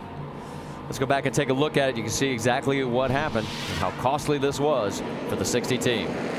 They're trying to beat this 18 car out of the pits. That would be a good shot for them to win this thing. So if they try to rush it a little bit right here, but you can see the right front tire changer going back, and he drops a lug nut, has to take the time to put it back on. The official standing right there, so gets it put back on. They come around to the left, and everything's normal from there, but they have already lost their spots. So Carl will restart 8th. Ryan Newman stayed out, so he will be our 3rd different leader here today. Kyle Busch by far has led the most laps, 132. We're getting ready to go back to green flag racing. It'll be Newman on the high side, Kyle Busch, Joey Logano, Reed Sorensen, Paul Menard, Trevor Bayne, Michael Annett, Carl Edwards. That's your top 8.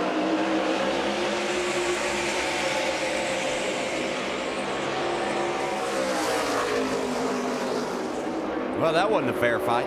Nah, Newman on the older tires just can't hold off Kyle Busch. Question is, how quickly can anybody else get around Newman to try and close in on Kyle? Because here he goes. Yeah, that's going to be the key. Is he's so fast on these restarts, Kyle is, that he gets out there and gets away, and then you can't run him down. Reed Sorensen giving Joey Logano all he wants right now. This is as far up as Reed's been today. Yeah, he's had a nice solid day. Been in the top 5 pretty much all day. They had a pit stop that he lost a couple of spots, but he made those back up on the track. See, Logano takes that spot away now in 3rd. Paul Menard trying to get underneath the 99 of Trevor Bayne. Right, Carl Edwards right there. You're riding with Carl, trying to make up those spots they lost on pit road. Yep, Carl's picked up 1. He's up to 7th. Here he comes, taking a look underneath Menard. Leffler going to try and follow with him. Yeah, Carl got the left sides down off the racetrack a little bit. Kind of shot him up the track there, but he's able to hang on to it. Should be able to complete this pass down in turn 3.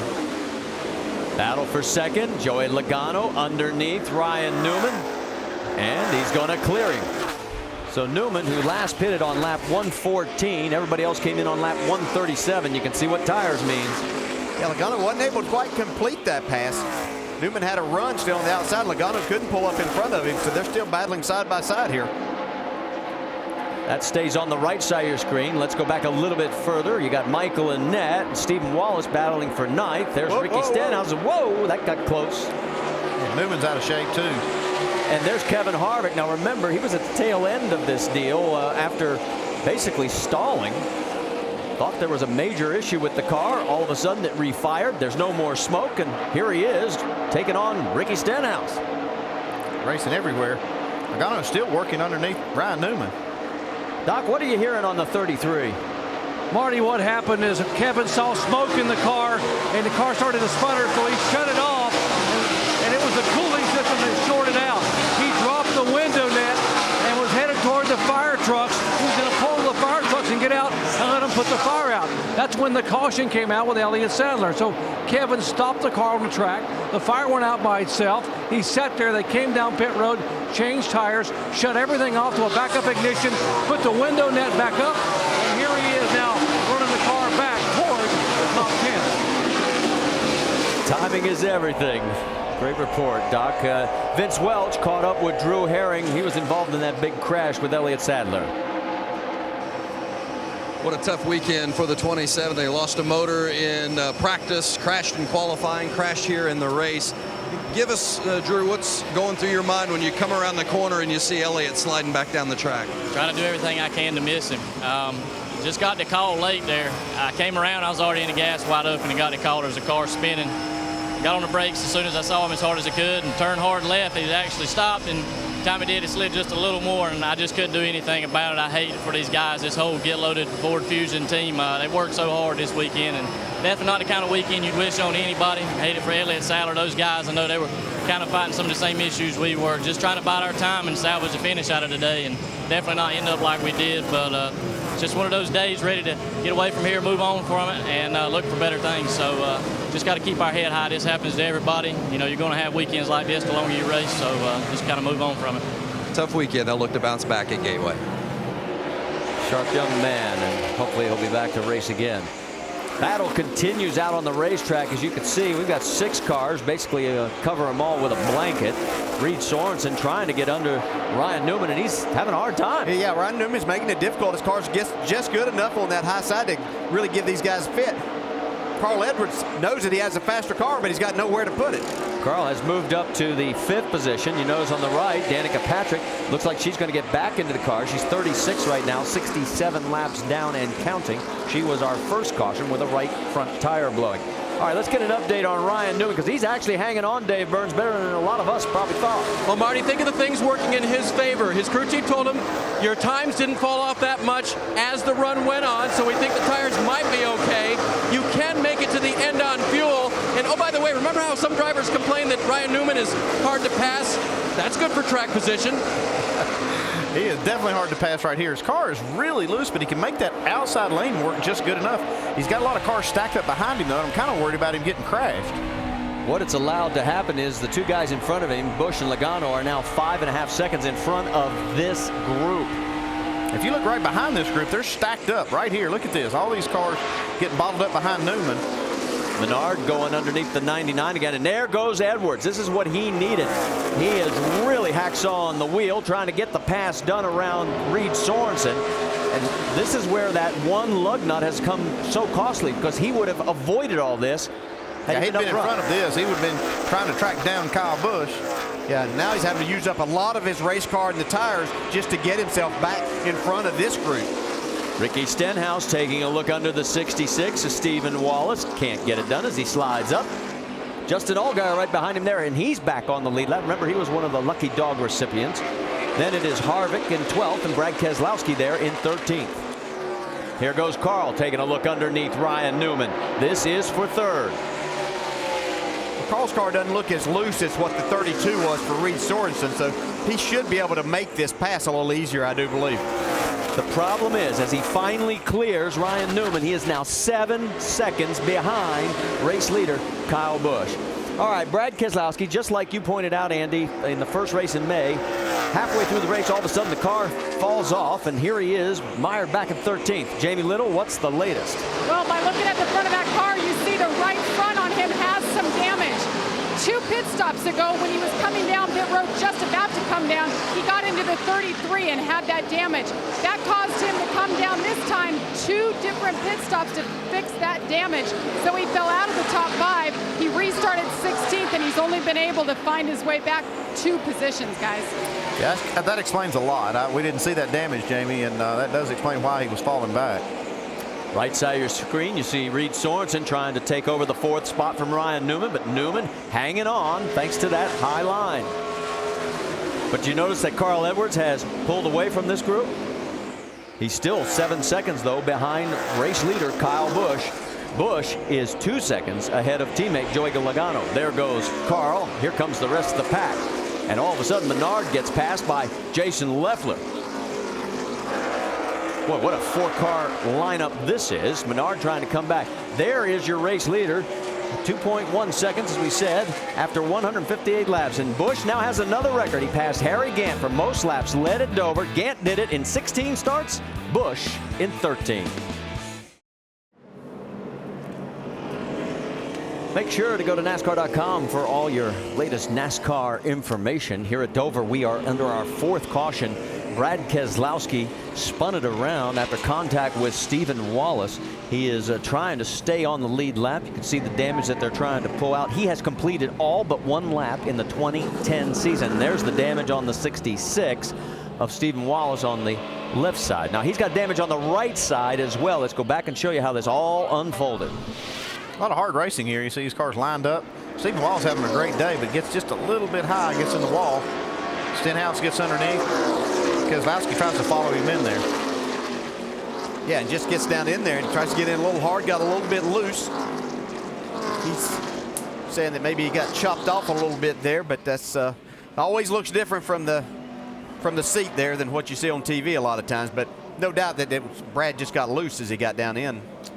Well, Brad has a record of his own that is in potential jeopardy. Look at Harvick. Yeah. What a good job he does.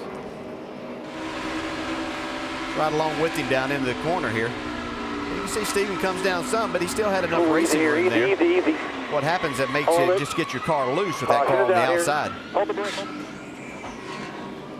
Let's go on board with teammate Justin Allgaier. Clear down. Come on. Clear. Caution's out.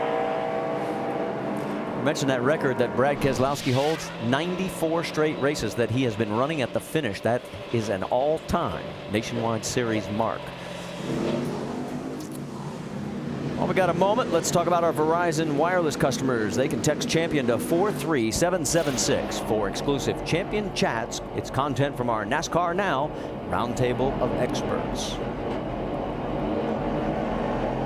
We'll have one to go at the line this time by the 40 of Mike Bliss gets the lucky dog, so that gives us 18 cars on the lead lap. And there's what's left of Danica's right front, and she's going to go back out and try and log a few more laps. She is 70 laps, or now actually 93 laps behind. That's a huge break, that caution for Carl Edwards. If he's going to have anything for Kyle Busch, this allows him. He was 7 seconds behind, so now he's closed up. He'll start right up there with Kyle Busch and Joey Logano, who will be on the front row. Yeah, he'll have to get a break here on this restart to not lose too much ground, and if he gets a good restart, he might have a shot at it. Let's get a quick update from Jamie Little. Well, guys, the team of the 7 rebuilt the right front suspension. A lot of people probably wondering, why would she go back out? It's all about seat time and experience. The plan right now, run a few laps, see if she can get up to speed, make sure the car's okay. If it is, they're going to run about 15 more laps and then call it a day. Are you going to learn anything with car like that shape? She was having a hard time before it was wrecked, before the tire blew, and it had a lot of front end damage. I don't think there's much to be gained and learned right here. Yeah, I don't either. I admire the effort of the crew to get this car put back together, but I don't know what they're going to gain from running these last, 36 laps. All right, let's talk about the starting lineup. It'll be Kyle Busch. He's got the high side with Joey Logano alongside. Then Carl Edwards, Reed Sorensen, Ryan Newman, Trevor Bayne. That's your top 6. Rounding out the top 10, it's Leffler, Menard, Stenhouse, and Justin Allgaier. And we're back to green flag racing with 35 laps to go. You see Carl's getting blocked in here. Reed Sorensen got a nice start behind Carl on that outside. Here comes Logano trying to come back on Kyle Busch off of turn 2. If Carl's going to have a chance, or Reed Sorensen, they got to dispose of one or the other and get back up there, because here goes Carl. He's going to look like he's going to clear him. Meanwhile, the 99 gets around Ryan Newman. So Carl's going to try and set sail for Logano, because Kyle's doing what he's done all day long. Newman getting high in that corner. Justin Allgaier closes in a little bit more. Now Newman dives underneath the 98. Can't make it hold there. No, almost. He did a nice job. That was experience that paid off right there to keep those two from wrecking. Kevin Harvick taking a peek underneath the 38 of Jason Leffler. Ricky Stenhouse just a little bit backer, and there's Eric Darnell also in this mix. Darnell got a lucky dog pass. He's running an 11th. Kevin Harvick made a pit stop that last caution, so he's got a little bit fresher tires. Stephen Wallace doesn't look all that worse for the wear, considering the damage. He's got fresh tires underneath him. On board with Stephen. He's currently running in the 12th position. Whoa, Darnell gets loose, opens the door for the 66. Meanwhile, Allgaier's taking a peek on Ryan Newman. Remember, Allgaier's car was extremely loose at the beginning of this race. They've done a nice job of tightening this thing up for him. Yeah, it looked like it was going to be one of the first cautions because it was that wicked loose. This will test him to see just how tight that car is as he tries to make this pass on Ryan Newman. We've seen a lot of guys try this with good race cars and weren't able to make this pass. Great view from above. You can see both the passes that are trying to go. Let's go speeds at the line. See who is fastest here. Well, we got 30 laps to go. You got Kyle Busch leading. You see Logano and Edwards now trying to chase. Let's see if anybody can make any headway. Looks like Carl Edwards had the second fastest lap that lap. Just a little bit faster than Logano. Those are the 18 cars that are on the lead lap. The lead right now 0.6 of a second over Joey Logano. Carl Edwards is 1 second back. Again, Allgaier trying to go underneath Newman, while right behind Harvick has cleared Jason Leffler. And the one thing that I can see is we've got some shade, we've got some clouds here, and the corners actually off of 2 and into 3 and a good part of 3 and 4 is under. It's a lot less hot there now, and I think some of these guys, we heard Kyle Busch talk about being tight earlier. I'm wondering if it might create a more tight situation for him as these laps wind down. Well, Harvick has now pulled up on the back bumper of the 12 of Allgaier. Here comes Leffler. Nice 4-car battle, getting to shape up here at Dover. 20. He's still trying to make that run and make that pass. He's going to have to drive it down in and slide up in front of him right there. And he's going to do it now. And here comes the 33 of Harvick trying to ride that rail down low. That was a nice job of learning by Justin Allgaier there of what it was going to take to make that pass on Ryan Newman. He kept trying to stick his nose in, but it was the wrong place. He finally got that run on the exit of the corner to where he could carry that speed down the straightaway and put the slide job on him. Okay, the one thing I've noticed on this last restart, Kyle has not opened up that instantaneous 1.5, 2-second lead. It's 0.7 of a second over Logano and Edwards. Well, that's the first restart we've had without fresh tires. They had run a few laps, had a caution, so now these cars are able to catch back up and reset. And now you see, I think the only way that Logano or Edwards is going to have a shot at Kyle Busch is if this race goes green to the end. Yeah, Kyle has been a rocket ship on the restarts. He has led 165 laps. Newman has led 5. Logano has led 4. That's it. Let's go back and check in on this battle. Whoa, Stenhouse makes an evasive move, trying to get under Darnell in the same process. Brad Keselowski in this mix, and Stephen Wallace out in front of all of it. That is 11th on back through 14th. You can see Stenhouse get a little bit loose right there. Brad Keselowski got to the right rear quarter panel of his car. You know, I'm watching Stenhouse, and we talked about his great comeback. A couple of cars back is Brian Scott. Scott, at one point, had Rookie of the Year honors basically in the bag.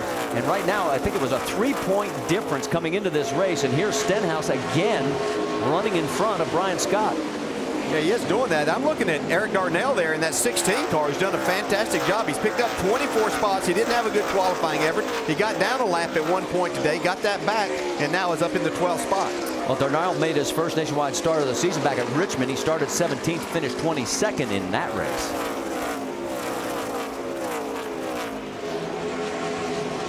Side by side with Stenhouse, the two Roush Fenway Racing teammates.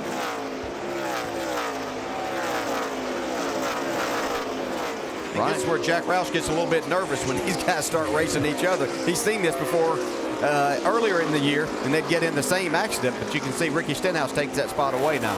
And there's Brian Scott, as we mentioned, just a couple of cars behind him. Brad Keselowski, followed by Brendan Gaughan, Michael Annett. Those guys are all on the lead lap. I think that damage that Keselowski has to the right front of his car is really affecting the handling on his car right now. He's just not able to hold the car down in the center of the corner. Brian Scott taking a peek underneath Darnell. They're side by side through the corner. Can he clear him? Not this time. He'll try it again. Meanwhile, we can tell you the race leader is getting ready for more traffic. That's Eric McClure, and you're on board with Danica Patrick. Well, we thought that might help Joey Logano a little bit, but Kyle disposes of that traffic pretty quickly. Yeah, Logano is doing a pretty good job through this traffic as well. I mean, he's just zooming by Eric McClure now. And if Danica will give him a break right here, he might even be able to close just a little bit. Danica stays high. Gained about a half a second that lap. Logano goes low, and he clears.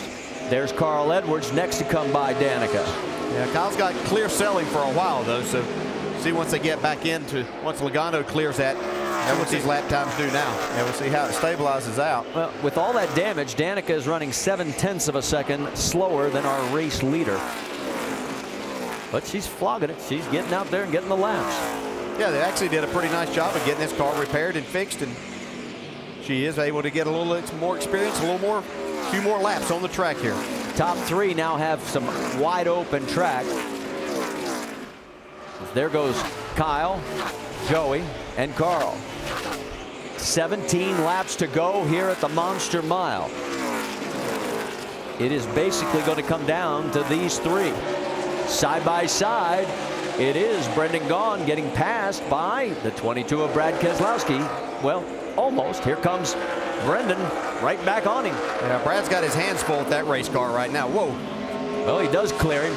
Michael Annett now wants a piece of the 62, and it looks like he's going to get it. So both those guys were recipients of the lucky dog, and right behind them is Willie Allen. Allen is 2 laps down in 20th position. Racing for ALS on the hood of his car. A great story. Not great from the standpoint of the fact that Willie lost his father to the disease, but that Willie has taken the cause up and saying, we're going to do whatever we can to raise money to fight Lou Gehrig's disease. We wish him well. Whoa, Stenhouse. And here comes Wallace right back on him. This is for 11th on the racetrack. Stenhouse is trying to get his 3rd straight top 10 finish for the first time ever in his career. And he's racing like there's 15 laps to go, which there is. It's actually 14. 14 now. The race leader is just past stripe.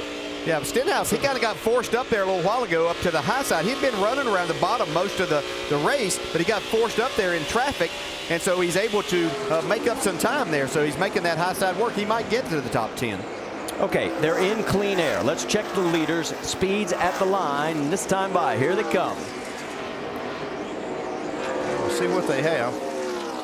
1, 2, and 3. Just the way they're running. Shows you the gap a little bit further back as the laps continue to wind down here. The battle for 5th place is what we're looking at right now. That's Trevor Bayne trying to hold off Paul Menard. I'm sure if Kyle Busch ever goes back and watches these races and listens to us, sometimes he probably think, what are those guys talking about? Thinking these guys are going to catch me. Well, every now and then they do. Yeah, 4 times they don't, though. I'll tell you what, Trevor Bayne is probably going to be counting his lucky stars when his crew talks to him about the number of close calls they had with tires today when those cautions came out right at the perfect time for them. Yeah, they did catch a few breaks in that first run. He almost blew that right front tire, but they got it off of there, and like I said, he got a few breaks after that. Michael Annett wants the 15th position from Brad Keselowski. Like he might get it. And he does. He clears him. Kevin Harvick gets around Paul Menard, so move Harvick up to the 6th position. Not too bad for a car that was headed to the garage area a while ago with smoke coming out the windows. Yeah, he came in and got those fresh tires that last caution, and he's making those work. He's trying to drive his way back into the top 5 now. Let's check on Ricky Stenhouse because he's closing on Ryan Newman. Those tires are finally starting to catch up with Ryan. He has drifted back from the race lead. He is now running in 9th, and Stenhouse is closing, and here comes Stephen Wallace as well. Yeah, Stenhouse going to try to use that groove that Ryan Newman's been using up on the higher side and see if he can make that pass. The view from Stephen Wallace.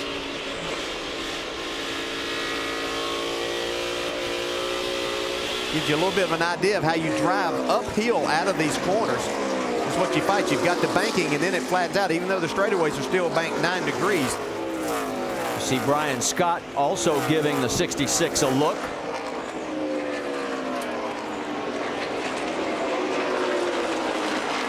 Brian won the truck race here at Dover back in May a year ago. Right now he's got his hands full. Lap traffic of Eric McClure being cleared by first Ryan Newman, then Ricky Stenhouse. Eric giving plenty of ground.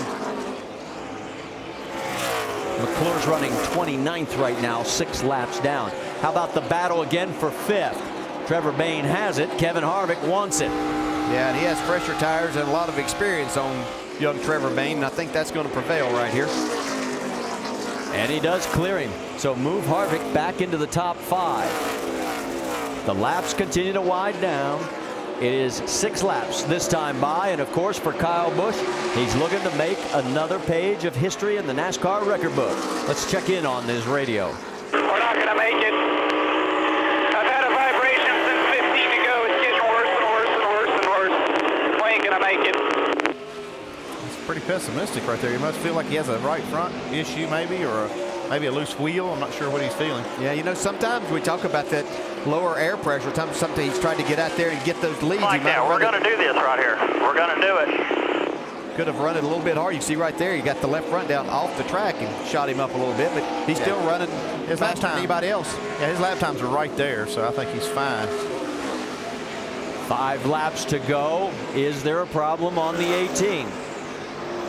There's Joey Logano. It could be another 1-2 finish for Joe Gibbs Racing in another 4 laps. Carl Edwards a 2.5 seconds behind the race leader in 3rd.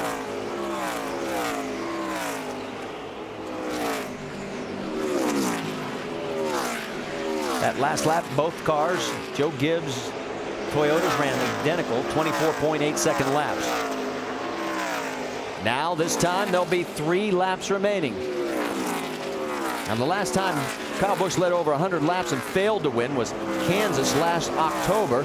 Guess who went on to win? Joey Logano, the guy riding right behind him. But Kyle has Kyle has led 188 laps today. Logano has led 4. Yeah, and he's going to encounter a little more lap traffic here. Just be a matter of where he catches him. Does it slow him down? You can see Joey Logano's catching him. He's got it down to a half second here right now. 3/10 that last lap. Edwards is also closing in.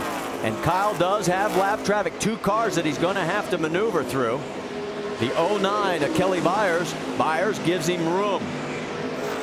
Here comes Logano charging through the center of the corner, though. They're going to have one more lap to get it done. White flag is out. Does Kyle Busch make the record stick? Logano wants a piece of it, but he's running out of racetrack. Still there. Down the back straightaway for the final time. Kyle Busch, Joey Logano. It could be and will be the 11th time that Joe Gibbs Racing is going to finish 1-2. Coming around the corner, 41st win is nationwide. That's the 11 right there, boys.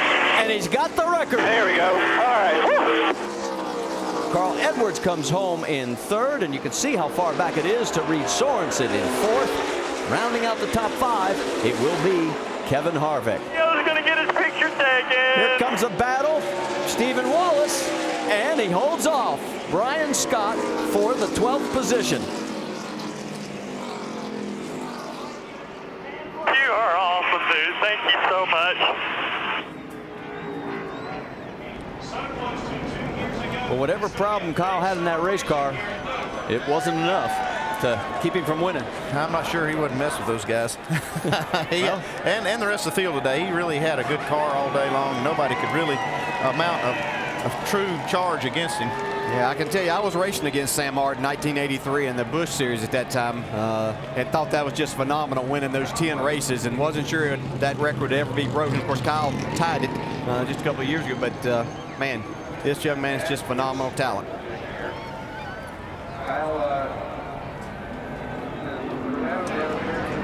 Just a matter of where he's going to set this record now before we get to the end of the season. He's going to have a few more chances. Well, and we pointed out a while back, I mean, if he had run every race this year, he would be the points leader. But, of course, it has been a limited schedule.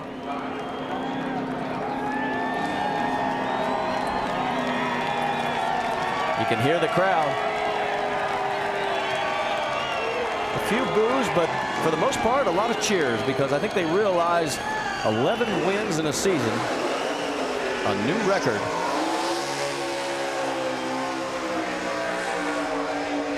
And he's done it in 23 races this year. This is race number 28 on the schedule, but he hasn't run 5 of them. Yeah, that's batting almost 50% there. That's pretty good. I don't care what division you're racing in. And he's got the burnout process down pretty good, too. Well, he's had a lot of practice. There's no doubt about that. It'll be the 14th win for Toyota at this track. They lead Chevy, who has 6, Dodge with 5, and Ford with 3. He's got them lit up right there. Fans are loving it. And that's in 2010, I should point out. I think I said at this track. That's for the season. 14th win for Toyota. Wow. Yeah, where is he in that pile of smoke? There he is. Uh-oh, radio cord needs to be unplugged. There we go. Of course, he'll do what he always does, head over to the flag stand to get the flag, and we'll get the traditional bow. Although that thing wants to keep moving when he's got it in park. Yeah, it didn't want to roll it back into the wall. And it is. It's trying to creep on him there. There it goes. He's going, okay, give me a chalk or something to weight this thing down. All right, well, we're going to step aside for a moment because Kyle's car might get damaged without him behind the wheel. NASCAR Nationwide Series at Dover is presented by CiCi's Pizza, home of the endless pizza, pasta, salad, and dessert buffet. And in part by Nationwide Insurance. Enter this code at CodeSpotter.com for a chance to win a Roush Ford Mustang. Well, Kyle had trouble keeping the car from rolling back into the wall. Remember, the straightaway still banked at 9 degrees, and you can see there 10 plus 1 equals 11. And yes, the traditional bow. Thank you very much. Let's show you the ticket to the race because we've got some great action coming up on the NASCAR Nationwide Tour. All you got to do is log on to NASCAR.com/tickets or call 1-800-866-GO-NASCAR. Of course, we're heading for the Kansas Speedway, then all the way out to the West Coast, followed by Charlotte, Gateway, Texas, Phoenix, and the season finale at Homestead Miami Speedway, November 20th. Well, Kyle has made it to victory lane here at Dover, and he's climbing out. Doc, let's send it your way. NASCAR's newest record holder getting a shower in victory lane here at Dover, Delaware, turning and celebrating his 11th win of the year. What an effort for Kyle Busch. And Kyle, we're getting doused. And Kyle, this race was totally up for grabs until lap 4 when you took the green. You took the lead of this race. What a dominating performance. Congratulations today. I appreciate it, man. Thank you. I can't say enough about these guys on this team. You know, the Joe Gibbs Racing guys do a phenomenal job. And NOS Energy Drink, Z-Line Designs, this Camry was flawless. I mean, it was really, really good. I'm just unfortunate there at the end. I don't know what happened. I don't know if we had a wheel loose or what was going on, but it started vibrating and shaking real bad. And I wasn't imagining things. It did happen. So that was worrying me quite a bit. But, you know, got to thank Gillette and the Nationwide Insurance, of course, Combos, Marquis Jets, all the guys that have made this thing possible. It's really fun to come out here and love running these cars and winning with Jason Ratcliffe and all these boys. Yet another record is yours. I know these records mean so much to you, but this one is special. Most wins ever in a single season in the NASCAR Nationwide Series, topping one of the all-time greats, Sam Ard. Yeah, it's pretty spectacular to be associated with these guys and have these guys win with me. And you know what? Leo's in victory. He better be in victory lane with us. Where's Leo? Where's Leo? There he is. Leo's here. This is his first time to victory lane. I told him, I says, if I ever break 10 wins, you're coming to victory lane. And sure enough, we did today. And it's cool to get a guy like that to victory lane. He's superstitious for some reason, just doesn't like come to celebrate. You know, he says that's what we're here to do. We're here to win races. What's there to celebrate? So, but we're celebrating tonight. Back in May, the win on Saturday had enough momentum for you to be able to do the same thing on Sunday. What about what could happen here tomorrow in the Cup car? I don't know. I'm certainly hoping that it pays due tomorrow as well too with our interstate batteries Camry. I mean, it was pretty good in practice. Unfortunately, you know, we were kind of battling back and forth between tight and loose a little bit, but Dave and I were really communicating well and talking about things and really trying to strategize what we should do, and learned quite a bit here today with this thing. So I'll take that knowledge and go back to Dave with it and talk to him tonight and see what we can work on to try to make sure that thing gets victory lane. Just between you and me, you want to share what you learned today? Nope. All right, hey, go celebrate. Congratulations. You put the mic in my face. What do you think I was going to say? Okay, Kyle Busch, a record setter here in victory lane at Dover, Delaware. Dave Burns. And with Joey Logano now breaking things down with crew chief Kevin Kidd, and unfortunately, another second place for Joey, the 6th one this year, the 3rd one to your teammate. And it sounded from what you shared on the radio and maybe what you were talking to Kevin about, that a similar issue with not getting to victory lane, getting up to speed quick. Yeah, we're no good on restarts, and we've been that way all year. I don't know why it takes us 3-4 laps to even be within 2/10 of the car in front of me. It takes me about 15-20 to equal out, and then I try to go get them, and that's why we lost today. You know, last few laps we were really fast. We were just we just weren't good enough. We weren't that good in the beginning of the race. We were a 3rd place car. And, we worked all day to become a 2nd place car. And I feel like at the end we had a car that was good enough to win, just too late. And, it's 2nd. Like I said it stinks, but it's better than 3rd. So we'll take it and move on. It just 6 second places. I want to win one of these things eventually. He will. I have a feeling the W is not far away. Jamie? And Carl Edwards brings it home 3rd after a dropped lug nut. You guys dropped quite a few positions, Carl. New crew chief today. How would you say it was overall? I thought Mike Beam did a really good job, and my pit crew is unbelievable. They do a really good job, and that was one bad pit stop, and I think we had a 2nd place car and we finished 3rd, so that wasn't the worst case. You know, it could have been a lot worse, and we had a lot of folks from Copart.com here in Fastenal, and I think it was a good start for Mike Beam and I. You know, it's a big risk to let Drew go over there and work with Donnie Wingo and everything, and I think we made the right call, though, and I think that we've got some good things to look forward to. Will he be on your pit box calling the shots the rest of the races? I believe so. That's my plan, at least. And, Mike did a really good job. Hal, the engineer, did a good job, and we were competitive. You know, I could see Kyle and Joey. They're right there in front of us. And last time we were here, we struggled. So I think we're gaining ground. Competitive is good, and you were that today. Carl Edwards brings it home third. Alan? All right, Jamie, thank you. So Kyle Busch leading 191 of 200 laps today. The Joe Gibbs Racing Team leading all but 5 laps of this Dover race. They continue to be so dominant at this racetrack. Kyle Busch breaking the all-time single-season wins record in the Nationwide Series that he shared with Sam Ard. Words to describe the performances you're seeing out of Kyle Busch this year. It's just fantastic. I mean, he is driving the wheels off that car. I mean, to break that record, and Alan do it by dominating today, leading 191 laps, like you said, just an amazing feat. Those guys have got that Joe Gibbs Racing Toyota Nationwide team figured out. They've been doing it week in and week out, and you got to commend him. You really do a great job out of him. Yeah, he matches up so well with this Nationwide car, and from day one of this season, he has been dominant. He has continued to build upon that. And it's truly it's a pleasure to watch the guy drive these race cars. He's so good, so talented. It's a lot of fun to watch him. He stinks up the show a lot of times, but it's still fun to watch him race. And congratulations, he broke an incredible record that Sam Ard has held for a long time. Kyle's pursuit of the record and the Joe Gibbs dominance here at Dover. One of the stories we talked about starting our coverage. Danica Patrick was another, and how this would be the toughest test yet for her stock car foray. It wound up with a 35th place finish. Let's hear from Danica. Certainly a disappointing and frustrating day for Danica. And when we talked before the race, you said you just hope to go out and run to the finish and learn. Well, you were running at the finish. It was that in between.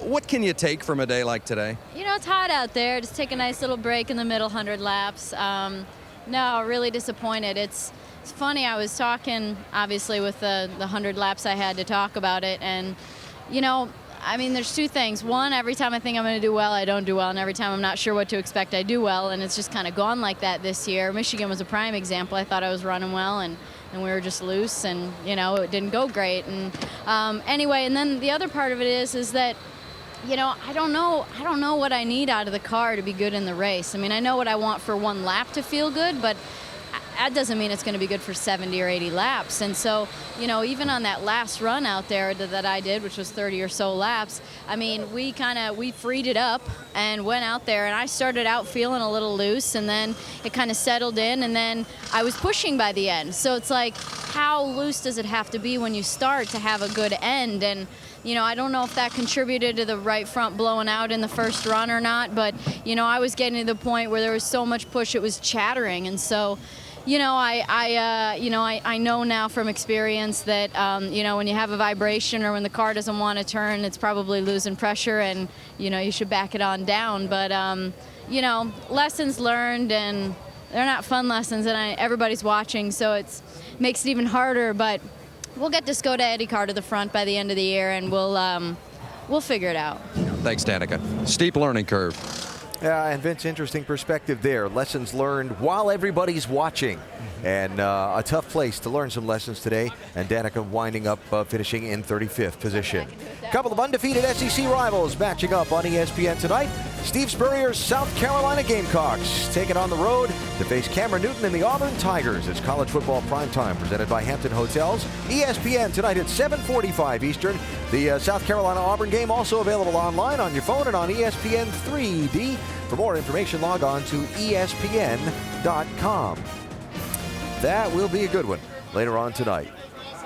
And as the celebration continues, and take all those photos to mark a very special day, let's hear from another guy who had a good run today. Reed Sorensen finished 4th, Jamie. Reed Sorensen just said, I'm going to be watching that game. South Carolina's my team. But let's talk about your race. You ended up finishing 4th. You guys got strong at the end, but you had some battles, especially with the one car. Take us through your day. Yeah, we were just too loose. And, you know, just it's really hard to race side by side with somebody here when you're that loose. It's because it takes all the air off your right side. And I don't know, one's just racing really hard, but, you know, that's what he's supposed to do, I guess. So other than that, we had a really good car, really good on long runs. I think there at the end, the last 15 laps, we were as good as anybody, if not a little better. Just too loose to get going. And we had a good day, though. It was a solid day. We didn't really ever fall back. We always held our own. And pit crew did great. Everybody on the Dollar General team did a great job. And look forward to getting this year finished out and maybe getting a win before the year's over. Well, Braun Racing news this week, they sold to Turner Motorsports. They're looking at a 3-car effort next year. You're the 4th car, of course. What does that mean for you? Do you have any indication on what your future holds with this team?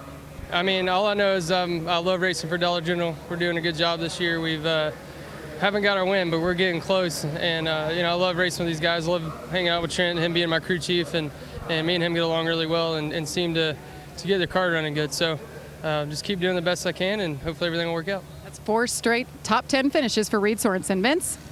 Well, we talked at the beginning of the show about Trevor Bayne and how well he's run, yet the future a bit uncertain. Another top 10 today, the 4th time in the last 5 races.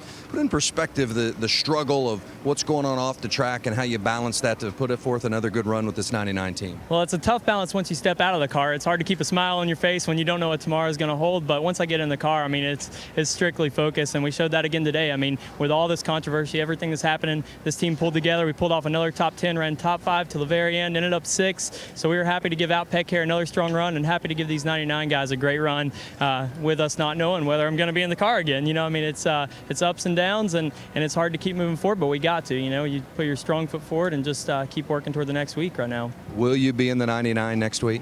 Who knows? If you know, you can tell me. So that's the tough thing. You know, it's we run this strong, and then you got to wait till Tuesday to find out if you're going to be in it again. You know, if that's the case, I'm sure these guys are going to succeed. They've got great cars here, great sponsors on board, and I've been lucky to be a part of this for so long, and for these guys to give me the opportunity to show what I can do. You know, the cars, they've been so strong. Jerry Baxter's done so good adjusting. It's given me an opportunity to put my best foot forward and show these other guys what I've got. If they aren't able to exercise keeping me in the car, then hopefully somebody else can acknowledge that we've been running so good and I can stay behind the wheel for a little while longer. Yeah, Bayne and Baxter, it's been a great combination for the 99. It'd be a shame to see that break up. And a good finish today for Bayne in 6th. Don't forget tomorrow, our NASCAR Sprint Cup Series coverage from here in Dover is presented by Burger King, ESPN 1 Eastern. We start with NASCAR Countdown at noon Eastern on ESPN 2. Drag racing, O'Reilly's Super Start Batteries NHRA Fall Nationals from Dallas qualifying late night tonight, and the finals Sunday night, 7 Eastern, ESPN 2. Tomorrow morning pre-race coverage, NASCAR Now, presented by 5 Hour Energy, 9 a.m. Eastern. Here on ESPN 2, some of the motorsports coverage we've got coming up for you on the ESPN networks. So, tomorrow, race number 2 in the chase. And up next, ESPN 2 College Football Primetime, and a good one, Oklahoma and Cincinnati. So, the monster didn't step aside for many today, but he did for Kyle Busch, who rolled to a new NASCAR Nationwide Series record.